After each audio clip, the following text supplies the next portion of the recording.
Guys, so for today's video, we have a tutorial on how to order your Gcash Mastercard.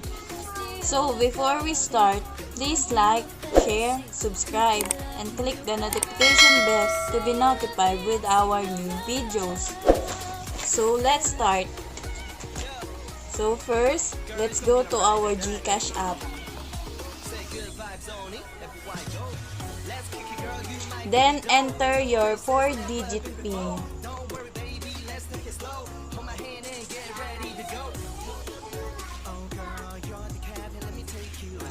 Now, click on Show More.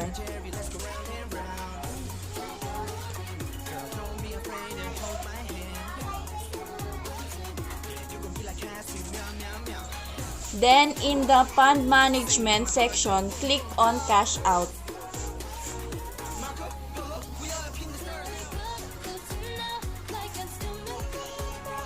You will see the Gcash Mastercard at the top of the page. So now, click on Deliver.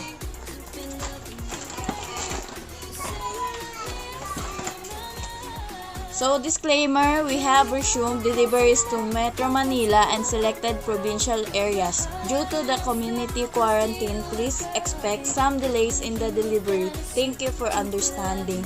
Only orders with fully verified accounts will be processed. So, here's the reminders. Pay 150 pesos via Gcash app na gagawin natin mamaya.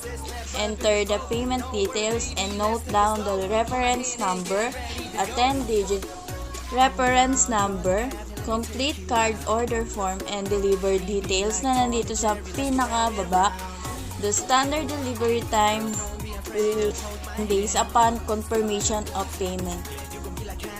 For out of coverage areas, you will receive a call from Gcash and a card will be delivered to your nearest FBC branch for pick-up.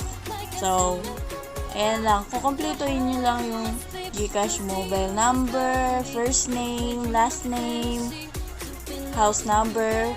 Lalagay nyo lang yung exact address nyo dahil dito natin ipapadala yung ating Gcash Mastercard, zip code, and other contact number. And check mo lang to by ticking this box. Then, click mo na to. So, after filling out the important details needed, you will be redirected to confirmation page. Dito, madodouble check nyo kung may mga mali kayong sulat. Then, submit verification details. And thank you, the form was submitted successfully. So, balik naman tayo sa ating Gcash. Punta kayo sa under my dashboard sa pay bills.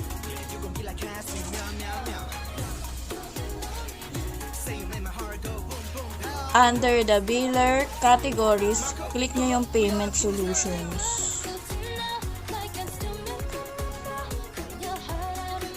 Tapos, click nyo tong Gcash Mastercard.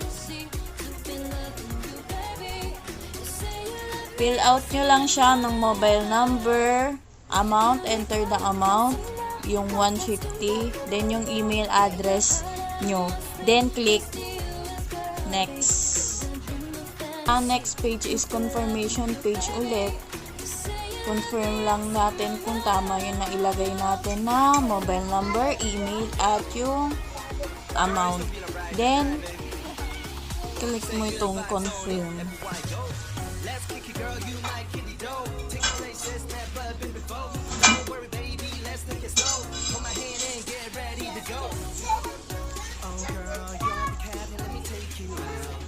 Then, ayan.